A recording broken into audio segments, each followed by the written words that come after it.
स्वागत है आपका झांसी दर्शन में। झांसी दर्शन से मैं नीरज साहू। आप देख सकते हैं कि इस समय बबीना विधानसभा पर बड़ा ही एक समय मतलब बबीना और गरौटा की जो सीटें हैं इस समय बड़ी ही महत्वपूर्ण है, क्योंकि यहाँ से दो एक दबार नेता पुराने यहाँ से लड़ रहे हैं। और उसके साथ साथ आइए एक व्यक्तित्व से आपका परिचित करवाते हैं जो कि एक बहुजन समाज पार्टी के प्रत्याशी हैं, जिनका नाम है दशरथ नन्ना।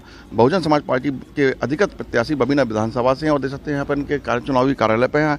कुछ हम इनके लोगों के हालचाल जानेंगे, चूँकि बहुजन समाज पार्टी में आदरणीय इनकी जो एक जिनको ये स्तंभ मानते हैं उनका नाम है बहन मायावती जी। और उनके पद चिन्हों पर चलकर ये जनता को क्या सुविधाएं उपलब्ध करवाएंगे और क्या उनके लिए कार्य करेंगे, आइए हम बात करते हैं बबीना विधानसभा के प्रत्याशी दशरथ नन्ना जी से। जी सर्वप्रथम मैं जानना चाहूँगा दशरथ नन्ना जी, बहुत से लोग आपसे थोड़ा सा परिचित तो अब पूरी झांसी आपसे हो गई है, पूरी विधानसभा सब जानते हैं, थोड़ा सा अपना संक्षिप्त में परिचय दीजिएगा। देखिए, मैं दशरथ सिंह राजपूत मेरा नाम है। मैं करारी गांव का रहने वाला हूं। 2007 से मैं झांसी में रह रहा हूं, पठोरिया मोहल्ले पे।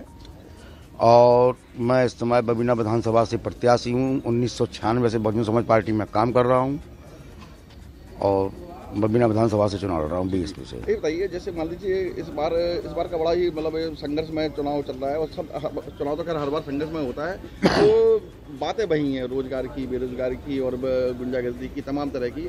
तो आपको क्या लगता है कि इस बार चुनाव पब्लिक का मूड क्या है, आपने क्या परखा अभी तक? अभी तक जो हमने भ्रमण किया है और मैं जनता के बीच में गया हूँ, तो जनता का इस समय जो रुझान है वो बहन जी में आस्था रख रही है। सारे लोगों का एक ही बना रहा है कि बहन जी को सीएम बनाना है, हर बूथ को जिताना है। अब मेरा एक सवाल ये है कि जब बहन जी की सरकार रही है तो ऐसी कौन सी ऐसी त्रुटियां हो गई, कमियां हो गई कि दोबारा नहीं आ पाई, लेकिन इस बार आपको क्या लगता है कि किस तरह से दोबारा संघर्ष होगा इस बार? देखिए, ये झूठे वादे कर करके विपक्षी पार्टियों द्वारा हमारे वोटर को लुभाया। कहीं किसी से कहा कि 15 लाख रुपए आपके खाते में आएंगे, कहीं कोई आश्वासन दिया, कहीं कोई आश्वासन दिया। अनेक योजनाओं के बारे में झूठी जानकारी दे करके हमारा वोट को प्रभावित किया था इन्होंने पिछली गवर्नमेंट में।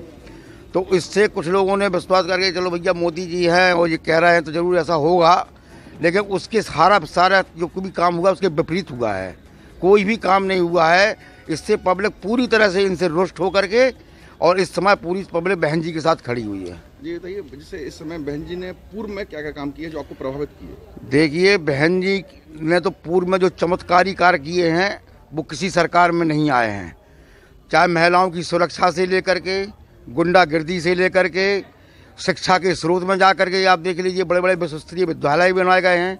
मानवर काशीराम आवासीय योजनाएं आप देख लीजिए, फ्लैट बनाए गए हैं, जो फ्लैट में मात्र फ्री में लोगों को दिए गए हैं, जिनका कोई चार्ज नहीं लिया गया है। 1,08,000 से ऊपर सफाई कर्मचारियों की भर्ती की है। जो 5 लड़के थे उनको नौकरी दी गई है, जो आज 45-50 हज़ार रुपये पा रहे हैं। आज वो बहन जी की देन है। बैकलॉग बहन जी ने खोला हुआ है, जो जितने भी रोजगार है सब बहन जी ने देता है। पैरा मेडिकल आप देख लीजिए, बहन जी का दिया हुआ है। बहन जी के कार्यकाल में महामाया योजना, पेंशन जो थी आज सारी बंद पड़ी हुई हैं। ये सारी पेंशन हमारे किसी वर्कर लोगों को नहीं मिल रही हैं। हर क्षेत्र में जाते हैं तो प्रत्येक व्यक्ति चल जाता है कि हम बहन जी को वोट देंगे और मोदी जी ने हमको 5 साल में बर्बाद कर दिया है। देखिए, एक जैसे जिस विधानसभा से आप चुनाव लड़ रहे हैं, क्योंकि सबसे लंबी विधानसभा मानी गई है, मेरे ख्याल से उत्तर प्रदेश की चौथी सबसे बड़ी लंबी विधानसभा है और चिड़गांव भी इसमें। तो ये कवरेज के दौरान क्या क्या समस्या आती है, व्यक्तिगत मतलब बता सकते हैं कि किस तरह की समस्याएं आती हैं? बहुत लंबा चौड़ा हिसाब किताब है। देखिए, ऐसा है कि जिस क्षेत्र में हम जाते हैं तो उस क्षेत्र में हम पहले से सूचना कर देते हैं कि ये इन गाँवों का भ्रमण करना है। तो हम यहाँ से निकलते हैं, 1-2 गाड़ी लेकर के जाते हैं क्षेत्र में। वहाँ के लोग बाग सब हमारे साथ हो जाते हैं और प्रत्येक आदमी में अंदर आज ऊर्जा भरी हुई है कि हमें बहुजन समाज पार्टी को वोट देना है। तो बहुजन समाज पार्टी के प्रत्याशी जहाँ जाता है ऑटोमेटिक वहाँ भीड़ लग जाती है। ये बताइए, क्या क्या समस्याएं आपने सामना की, क्या क्या कमियां रह गई हैं, इसके लिए क्या आप विकास करेंगे? आज अधिकांशता तो बिजली की बहुत परेशानी है क्षेत्र में, जहाँ किसानों द्वारा ग्रामीण में, कस्बे में, ग्रामीणों में, मैं ग्रामीण क्षेत्र का भ्रमण ज़्यादा कर रहा हूँ। बिजली के बिल से भी कुछ, बिजली के बिल से परेशान हैं। उल्टे सीधे बिल आ रहे हैं, लोग बिल नहीं चुका पा रहे हैं, लाइट मिल नहीं रही है फिर भी बिल आ रहे हैं। ऐसी समस्याएं हैं। उसके अलावा भी लोगों को, किसानों को खेतों में पानी देने के लिए समस्या हो रही है। जहाँ डीपी रखी हुई है वहाँ डीपी में लोड ही नहीं आ रहा है कि उनकी मोटरें चल पाएँ। इस प्रकार से लोग प्रभावित हैं, शिक्षा से परेशान है, रोजगार से परेशान है। गांव में काम नहीं मिल रहा, लोगों को मजदूरी नहीं मिल रही, इससे बेरोजगारी और पलायन हो रहा है ज़्यादातर। तो ज़्यादातर बुंदेलखंड में पलायन होता है, आपने देखा होगा कोरोना काल में ज़्यादातर लोग बुंदेलखंड से ही ज़्यादा लोग निकले हैं। तो इस पलायन को रोकने के लिए कोई अच्छी योजना है आपको? देखिए, यदि बहन जी की सरकार बनती है तो हम इसके लिए पूरा प्रयास करेंगे कि बुंदेलखंड में रोजगार मुहैया कराया जाए, चाहे फैक्ट्री के माध्यम से, चाहे किसी प्रकार के माध्यम से रोजगार उपलब्ध कराया जाएगा।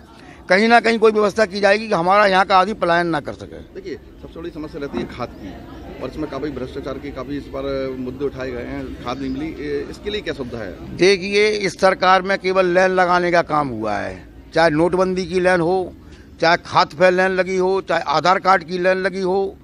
जितना भी आदमी रहा है लाइन लगाने में रहा है, और लाइन लगा के परेशान रहा है, और शाम को लाइन में खड़ा वापस हो जाता है, जिसमें कई लोग तो मारे भी जा चुके हैं, कई लोगों की मौत भी हो चुकी है इसमें। तो यहाँ इन्होंने व्यवस्था ही नहीं की है किसानों के, इसलिए इन्हें कोई व्यवस्था नहीं की है। जब इनको मालूम था कि किसानों की खाद का समय आ रहा है तो पहले से भंडारण करना चाहिए था इनको, वो भंडारण इन्होंने नहीं किया है बिल्कुल। जो सब्सिडी का जो पैसा था, जो जहाँ से खाद आती है तो उनका जो पैसा जमा करना था, तो ये गवर्नमेंट वो पैसे को भी जमा नहीं कर पाई, इससे खाद नहीं वहाँ से उपलब्ध हो पाया, तो किसानों को खाद नहीं मिला। किसानों ने 2-2 बार पलेवा करके अपनी फसल को बोया है, कहीं कोई खाद डाला, कहीं कुछ मिला करके डाला, इस प्रकार से फसलें बोई हैं, कुछ तो आज ही पड़ी हुई खेत खाली है। किसानों की जीवनदायिनी होती है पानी, और इसका मुद्दा हमेशा रहता है। कहीं मतलब पानी के लिए बातें तो होती हैं, लेकिन पानी की नहर की समस्या, कई तरह की समस्या है, इसके लिए कोई समाधान है? देखिए, ये अभी जो 15-20 गांव हैं यहाँ बेदौरा साइड बबीना ब्लॉक के, उनमें ये जो योजना बनी है, जो भी चल रही है, ये माननीय बहन जी की योजना थी, उन्होंने इसको चालू किया हुआ था 2011 में। लेकिन वो योजना आज तक इन्होंने पूरी नहीं कर पाई, कि लोगों को आज भी सुविधा नहीं मिल पाई। इनकी 5 साल गवर्नमेंट को हो गई हैं, और 5 साल गवर्नमेंट में इनने आज तक वो चालू नहीं करा पाई है, जबकि मात्र उसमें 1 साल का कार्य था, उससे ज़्यादा कार्य नहीं था।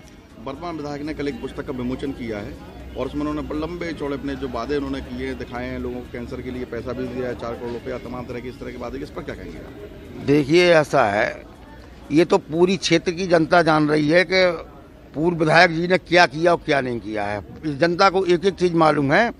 विधायक जी तो 5 साल अपने क्षेत्र से बाहर गए ही नहीं हैं। जो पत्रिका का विमोचन भी उन्होंने किया है वो बिल्कुल बेकार, गलत है।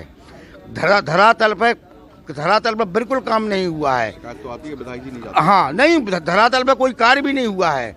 जो भी कार्यकाल हुए हैं या जो भी कार्य आज की तारीख में चल रहे हैं, वो पूर्व की सरकारों की देन है। उनके कार्यकाल के टाइम में इनका कोई कार्य नहीं है। इन्होंने केवल उस पर क्या है, अपनी मोहर लगाने का काम किया है, ठप्पा लगाने का काम किया है। अच्छा, देखिए, सबसे ज़्यादा समस्या आती है युवाओं के रोजगार की। देखिए, युवाओं की रोजगार दिन प्रतिदिन बढ़ती, जैसे पॉपुलेशन बढ़ रही है, तो इसके लिए जैसे मान लो आपने कुछ बताई है, उम्मीद वगैरह कुछ हम कर सकते हैं, लेकिन आपकी व्यक्तिगत आप इनके लिए क्या कुछ इवेंट लाएंगे अगर विधायक बनते हैं? देखिए, मेरा पूरी कोशिश रहेगी, अगर मैं विधायक बनता हूं तो मैं अपनी बात रखूंगा और अपने क्षेत्र में रोजगार लाने के लिए भरसक प्रयास करूंगा, जिससे कि हमारा व्यक्ति बाहर रोजगार के लिए न जा पाए। क्या मैसेज देना चाहते हैं आप बबीना विधानसभा की जनता?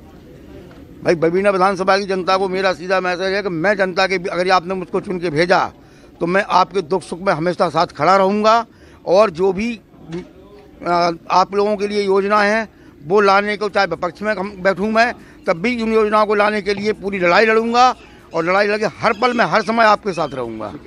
आप बबीना विधानसभा के पूर्व विधायक, मैं नाम नहीं लूँगा उनका, आप ही के समाज के हैं, और वह है भारतीय जनता पार्टी में चले गए, तो असंतुष्ट होने का कारण या उनकी वजह से कितना चुनाव प्रभावित होगा आपका? देखिए, बहुजन समाज पार्टी एक ऐसी पार्टी है जो अनुशासित पार्टी है, और इस पार्टी में जो भी गया है या जो यहाँ हुए हैं उनका जन्म भी इसी पार्टी से होता है, नेतागिरी का इसी पार्टी से जन्म हुआ है। अब वो कहीं चले जाए तो हमारा वोटर नहीं जाता है उनके साथ, वो अकेले जाते हैं, चले जाते हैं। ठीक है, मैं आपका धन्यवाद देता हूँ। और यहाँ पर देख सकते हैं कि इस तरह के संघर्षशील लोग भी यहाँ पर मौजूद हैं। भैया, क्या नाम है आपका? गोपीराम अहरवाल।